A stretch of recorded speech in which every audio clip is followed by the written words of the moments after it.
দিন যাবতীয় আতঙ্ক কাজ করছিল, সেটা হচ্ছে আপনারা জানেন 40,000 ভোটার, ভোট কেন্দ্র মাত্র 8টি। তো এখন ভোট দিতে হবে আপনার প্রায় হচ্ছে যে 41টি। তো মানে 8টা ভোট কেন্দ্রে গড়ে হিসাব করলে 5,000 পড়ে। তো সেখানে হচ্ছে যে আপনার প্রতিটা ক্যান্ডিডেটকে প্রায় 41টি ভোট, হল সংসদ এবং ডাকসু দুটা মিলিয়ে প্রায় 41টি ভোট দিতে হবে। তো এখন সে যখন একটা ভোট দিতে প্রতিটা ভোটারের প্রায় 8 থেকে 10 মিনিট সময় লেগে যেতে পারে। এটা লাগবে, এটা স্বাভাবিক ব্যাপারে, বেশিও লাগতে পারে। সেখানে ঘন্টায় হচ্ছে যে মাত্র 8টা ভোট দেওয়া যাবে। তো যদি আপনি এখানে 20টা কেন্দ্র হিসাব করেন, 8 দুগুণে 16, মানে 160টা ভোট পড়বে। মানে যদি 20টা বুথ হয় আর কি, 20টা বুথে 8টা করে প্রতি ঘন্টায় ভোট পড়লে সেখানে টোটাল 160টা ভোট পড়বে। এবং যদি সেখানে হচ্ছে যে আপনি পুরো 8 ঘন্টার হিসাব করেন, সেখানে 1280টা ভোট পড়বে, শুধুমাত্র যদি 20টা ভোট কেন্দ্র হয় সেইটার হিসাব করলাম। তো যার ফলে আপনারা জেনে থাকবেন কোনো কেন্দ্রেই কিন্তু হচ্ছে যে 4,500-4,800 এর নিচে হচ্ছে যে ভোটার সংখ্যা নেই। তো সবকিছু মিলিয়ে আমাদের যে আশঙ্কার উদ্বেগের জায়গাটা, যে কোনো গত 2019 সালে যে রাষ্ট্র নির্বাচন হয়েছিল, যে ফ্যাক্ট লাইন, কৃত্রিম লাইন তৈরি হয়েছিল, যার কারণে অনাবাসিক ছেলে মেয়েরা ভোট দিতে পারেনি। তো এইটা নিয়ে ছেলেদের মেয়েদের মধ্যে আতঙ্ক এবং শঙ্কা কাজ করছে যে 8-10 মিনিট লাগবে ভোট দিতে, একটা ভোট কেন্দ্রে এত হাজার ভোটার, আর একটা হচ্ছে যে আমরা কিভাবে এই ভোটটা দিব এত অল্প সময়ের মধ্যে। তো এটা নিয়ে হচ্ছে যে আবার পেজও অনেক বড় বড়, খুঁজে নামগুলো দিতে হবে, 41টা নাম মনে রাখা, প্রায় 7টা পেজ। এগুলো নিয়ে আমাদের আশঙ্কার জায়গা ছিল। এটা আমরা নির্বাচন যে চিফ রিটার্নিং অফিসার আছেন ওনার কাছে আমরা সেটা জানিয়ে গিয়েছি। তারপর হচ্ছে যে এই জিনিসটা আপনারা জানিয়ে গিয়েছি, তারা বলেছে তারা পর্যাপ্ত কেন্দ্র রাখবেন। কিন্তু আমিও আপনাদের মধ্য দিয়ে জিনিসটাকে হচ্ছে যে আপনারা ইনভেস্টিগেশন করবেন আরো বেশি করে, প্রিয় সাংবাদিক বন্ধুগণ, কারণ আপনারা আমাদেরই অংশ। আপনারা ছাড়া আমরাও চল, আমরা ছাড়াও আপনারা চলতে পারবে কিনা সেটা আমি জানি না, কিন্তু আপনারা ছাড়া আমরাও চল। তো এখন সেই জিনিসটা আপনারা ইনভেস্টিগেশন করবেন, আসলে এটা সম্ভব কিনা।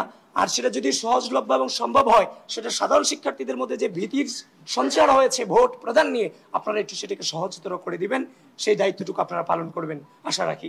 তাছাড়া প্রিয় বন্ধু, সাংবাদিক বন্ধুগণ, আর সেটার দাবি নিয়েই আমরা স্যারকে আমরা দিয়েছি এবং আমরা একটা রিসিভ কপি এখান থেকে নিয়ে এসেছি স্যার হচ্ছে যে দরখাস্তের।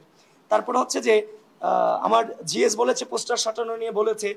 আরেকটা জিনিস হচ্ছে আমরা গতকালকে দেখেছি যে টিএসসিতে একজন স্বতন্ত্র প্রার্থী, সাহিত্য সংস্কৃতি বিষয়ক সম্পাদক স্বতন্ত্র থেকে তিনি আলোকসজ্জা করেছেন, কনসার্ট করেছেন, তারপর কবিতা আবৃত্তি করেছেন, এরপরে তিনি ইশতেহার ঘোষণা করেছেন, যেটা সম্পূর্ণভাবে হচ্ছে নির্বাচনী আচরণ বিধি লঙ্ঘন।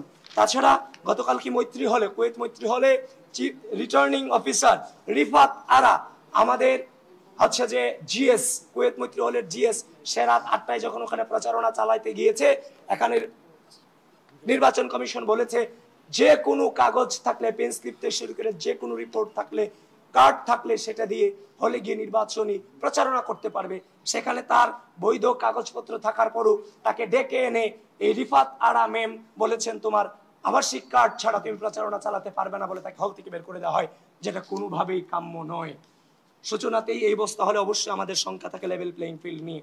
তারপর হচ্ছে যে বিশ্ববিদ্যালয়ের যে গ্রুপগুলো আমি বারংবার বলে আসছি, এই এই বাংলাদেশের ভোটাধিকার এবং গণতন্ত্রকে ফিরিয়ে আনবার জন্য আমি আপনাদের সামনে কথা বলছি, 2016 সাল থেকে আজ পর্যন্ত এই রাষ্ট্র থেকে কোনো প্রকার সুযোগ সুবিধা না নিয়ে, জীবনের সকল সম্ভাবনাকে উপেক্ষা করে রাষ্ট্রের ভোটাধিকার এবং গণতন্ত্রকে ফিরিয়ে আনবার জন্য আজও পর্যন্ত লড়াই করে যাচ্ছি।